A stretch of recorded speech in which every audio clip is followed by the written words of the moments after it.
Jessica Paget, e cila kishte qenë e dashuruar me burrin e ëndrave të saj, zjarfiksin Kendall Murphy, vendosën të bënin hapin tjetër në marrëdhënien e tyre të bukur. Një ditë, Kendall ul në gjunjë duke parë në sytë e Jessicas, ndërsa i propozoi asaj. Ajo ende rikujton atë moment të bukur që bëri lidhjen e tyre më të fortë se kurrë më parë. Të emocionuar, ata informuan prindërit dhe miqtë e tyre për vendimin. Ishte koha për disa përgatitje dasme.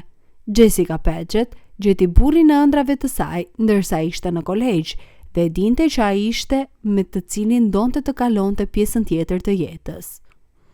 Jessica dhe Kendall jetonin dhe punonin në Indiana, ku Jessica punonte në një shtëpi pleq dhe Kendall ishte zjarfikës. Të dy ishin të apasionuar pas futbollit amerikan dhe u pëlqente ta shikonin atë, dhe të dy ndiqnin ekipin e tyre lokal të kolegjit, Universitetin e Notre Dame. Të lumtur janë ata njerëz që arrin të gjejnë dashurinë në një fazë të hershme të jetës së tyre dhe të ndërtojnë marrëdhënien e tyre pas çdo ulje ngritjeje të saj. Gjithashtu, nëse nuk e keni bërë ende, abonohuni në kanalin ton. Kthehemi sërish te historia. Jessica dhe Kendall ndan pjesët e tyre të gjërave të mira dhe të këqija që çdo marrëdhënie kalon, por ata kurrë nuk u larguan nga njëri tjetri dhe qëndruan më të fortë. Kolegji i bashkoi ata dhe kur mbaruan kolegjin, vendosën të bënin hapin tjetër në jetë. Jessica gjithmonë mendonte se si funksionon jeta në mënyrë misterioze. Kendall, i cili jetonte vetëm 7 milje larg Jessicas, e takoi atë kur shkuan në kolegj. Jessica ishte thellësisht të dashuruar me të dhe tha se Kendall ishte një djalë i mrekullueshëm që do t'i jepte komishën e tij kujdo që kishte nevojë. Natyra e tij ndihmuese e çoi atë në departamentin e zjarfikësve. Rrezikimi i jetës së tij për të shpëtuar të tjerët i dha jetës së tij një qëllim dhe ai ishte i lumtur. Të dy ishin gati dhe filluan përgatitjet, por kush mund ta mendonte që fati kishte plane të tjera për ta. Natyrisht, Jessica ishte emocionuar, kush nuk do të ishte. Ajo po merrte një hap shumë të guximshëm në jetën e saj dhe donte që gjithçka të ishte perfekte dhe në rregull. Ajo vendosi të bënte gjithçka vetë, nga dekoracionet deri te cateringu. Fustani i saj dasmës dhe gjithçka tjetër që mund të mendonte. Kendall ishte shumë mbështetës dhe i pëlqente ta shinte Jessicën kaq të lumtur dhe plot gjallëri. Ai do ta shinte këtë fytyrë të lumtur dhe të bukur çdo mëngjes. Për të, kjo ishte gjëja më e mirë dhe asgjë tjetër nuk kishte rëndësi. Por çfarë ndodhi saktësisht atë ditë që i mori gjithë lumturinë? Ne nuk e dim se ndodhi që sa herë mendojmë të bëjmë diçka të rëndësishme, disi përfundojmë të kapur në mes të situatave të padëshiruara, apo jo. Jessica, e cila ishte e zënë me përgatitjet, filloi të ndjente lodhjen dhe kur u përpoq të gjente Kendallin mes orarit të saj të ngjeshur, nuk mundi ta kontaktonte atë. Kishte ditë kur të dy shkonin në shtrat pa folur me njëri tjetrin. Çifti e kuptonte njëri tjetrin dhe nuk i jepni shumë rëndësi kësaj, sepse diçka tjetër po ndodhte, e cila ishte shumë e madhe se kjo, martesa. Duke gjykuar mes punës dhe përgatitjeve të dasmës, çifti po përpiqej me të gjithë forcat të qëndronin të emocionuar dhe energjik. Të gjithë e dim se çfarë detyre e vështirë është martesa. Ata filluan të kërkonin vendin ku donin të martoheshin dhe kërkuan, dhe pati disa që i shënuan. Ata rregulluan DJ-n që do të luante atë ditë. Fustanet u vendosën dhe ishte vetëm menuja e darkës që po zgjaste më shumë se sa pritej. Por pastaj Jessica, e cila tashmë ishte e lodhur, ndjeu diçka. Kur gjërat nuk shkojnë ashtu siç duam, fillojmë të mendojmë.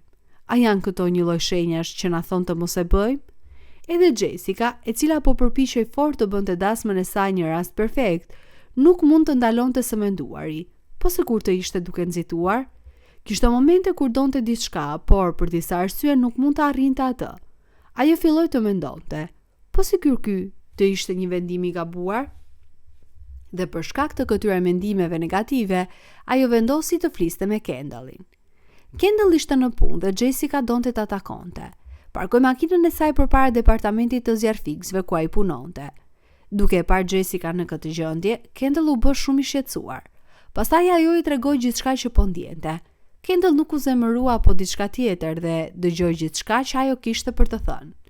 Ai mori duart e saj në duart e tij dhe i tha të qetësohej, se nuk ishte asnjë shenjë apo diçka të tillë, por ishte thjesht lodhja e saj që fliste. Ai tha që ajo duhet të merrte pak kohë pushim nga përgatitja dhe ta linte atë të kujdesi për gjërat e tjera. Në atë çast, aja e kuptoi sa me fat ishte që kishte Kendalli në jetën e saj.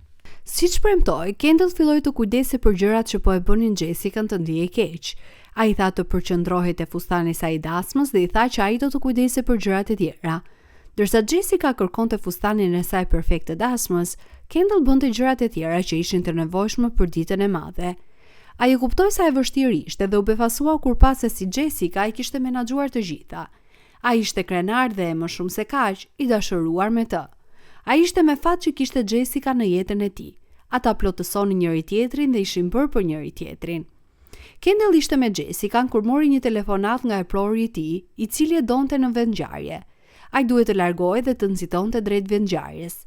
Jessica, e cila ishte trishtuar që Kendall u largua, kur i kishte premtuar se tani e tutje ai do të kujdesej për gjërat, nuk u ankua pasi kjo ishte puna e tij, të ishte atje kur detyra e therriste. Ajo ishte krenare për burrin e saj të ardhshëm, i cili ishte kaq serioz për atë që bënte. Por një orë më vonë, ajo mori një telefonat. Jessica gjithashtu u nis për në punë kur kuptoi se nuk do të mund të blinte gjëra derisa Kendall të kthej nga puna. Siç ju tham, ajo punonte në një shtëpi pleqë dhe recepcionistja i tha që kishte një telefonat për të nga departamenti i zjarfikësve. Ajo mund ta ndjente që për një çast rajet e zemrës i ndaluan, duart i umpin dhe, përpara se të mund të përgjigje në telefon, mendja e saj u mbush me të gjitha llojet e mendimeve të këqija për Kendall. A kishte të drejtë apo jo?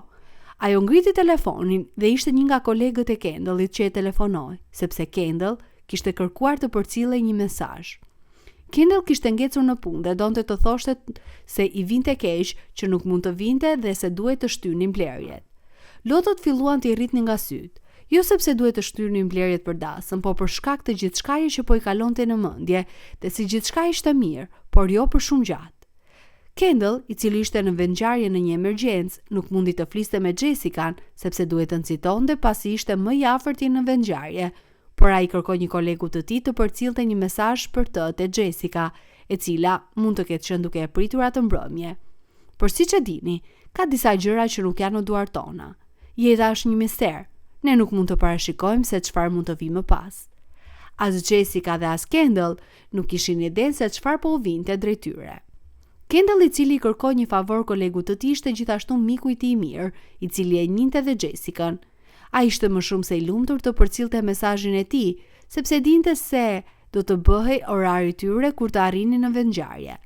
Kendall ishte rrugës për në vendngjarje dhe miku i tij po fliste me Jessican, duke treguar për Kendallin. Data ishte vendosur dhe, edhe pse mund të duket se martesa ishte pas 10 muajsh, kishte shumë përgatitje që duheshin bërë, dhe 10 muaj është vetëm një kohë shumë e shkurtër për të bërë gati. Kur vendos për një datë, duhet të mendosh dhe për gjërat e tjera të disponueshme në atë datë të veçantë. Kjo ishte arsyeja pse Jessica ishte në iniciativë të tillë. Ajo dinte se nuk mund të shtynte gjërat, pasi kjo mund të çonte në mungesë të disponueshmërisë së gjërave të tjera, dhe ajo nuk donte që kjo të ndodhte. Por pastaj, ajo dëgjoi lajmin. Ndërsa Kendall ishte i zënë në vendngjarje në një emergjencë, Jessica ishte në shtëpi e lodhur. Ajo po pushonte në divan kur dëgjoi lajmin që i mori gjithçka. Lotët i rritnin nga syt. Ajo ndjeu dobësi në gjunjë dhe me një zhurmë të fortë të ra në dysheme. Çfarë ishte ajo telefonat që e bëri atë kaq të pafuqishme dhe të dobët? Kendall ishte një nga të parët që arritin në vendngjarje dhe pasti ishte një nga kolegët e tij me kamionët e zjarfikësve. Po kush mund ta mendonte që kolegu i tij do të ishte arsyeja pas lëndimit fatal të Kendallit? Shoferi i kamionit ishte Colby Blake, i cili ishte në ndikimin e alkoolit. Kendall parkoi makinën e tij pranë vendngjarjes kur Blake, i cili ishte plotësisht i humbur, përplasi kamionin me makinën e tij duke përfunduar duke shtypur makinën e Kendallit. Ndodhi kaq shpejt sa Kendall nuk pati mundësi të dilte nga makina në kohë. Jessica, e cila po priste ditën kur do të kalonte pjesën tjetër të jetës së saj me burrin e ëndrave, mbeti e shkatërruar pasi mori lajmin.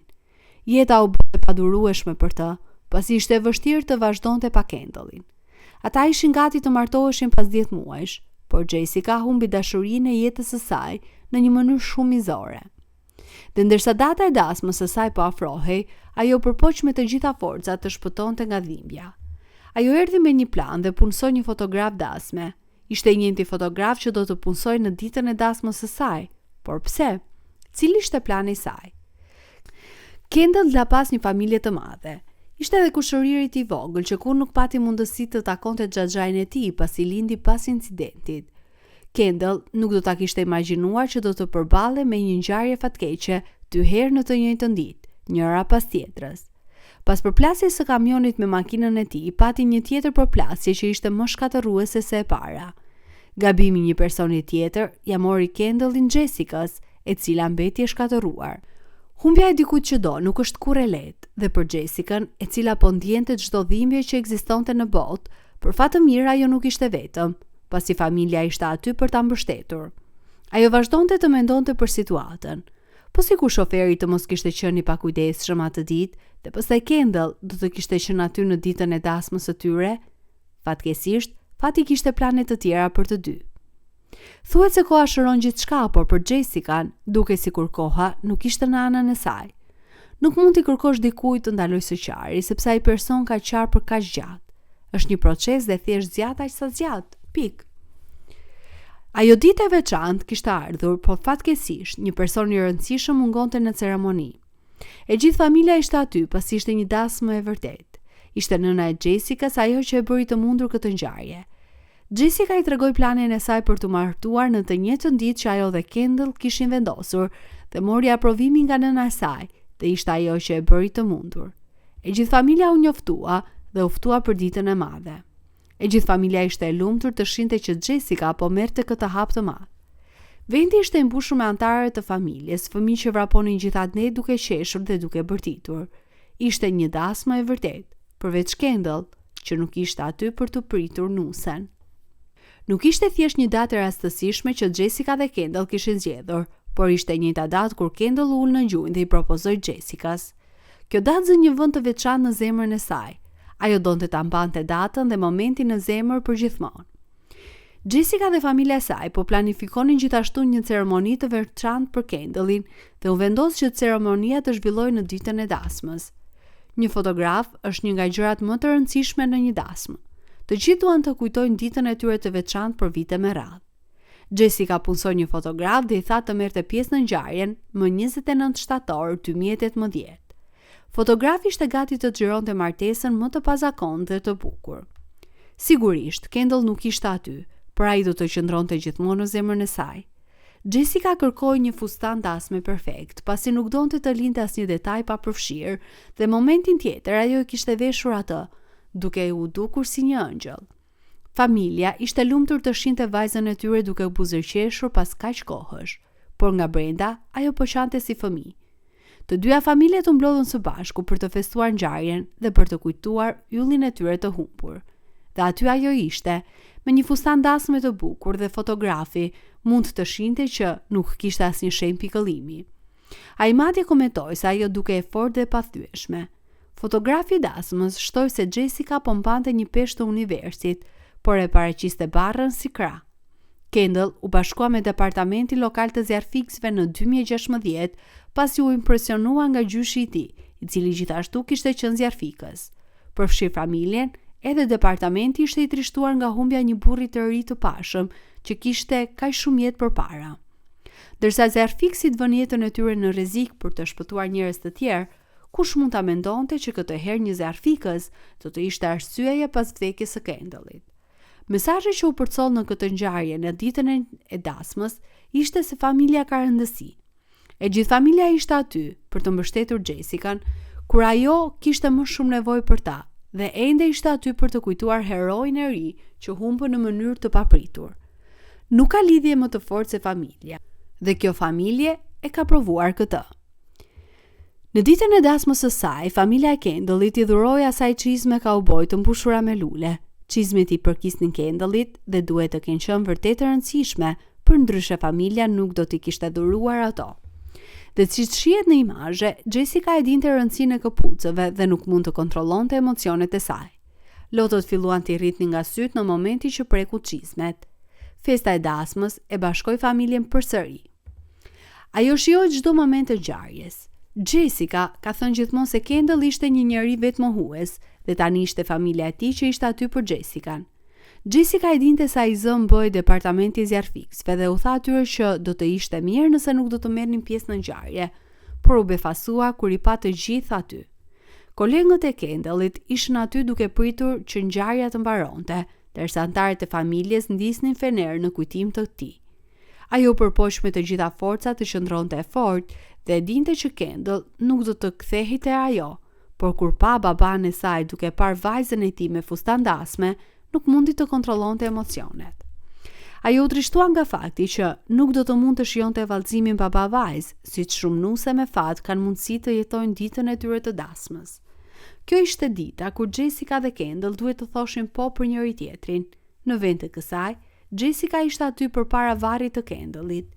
Ajo duhet të ketë qenë duke menduar se si gjërat mund të kishin qenë ndryshe nëse ai do të ishte ende aty për të.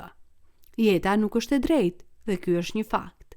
Nga njëra anë, ku ajo duhet të shikoj përpara në jetën e saj, ajo mbeti e shkatëruar dhe vazhdimisht mendonte për të kaluarën fatkeqe që shkatërroi shumicën e ëndrave të saj.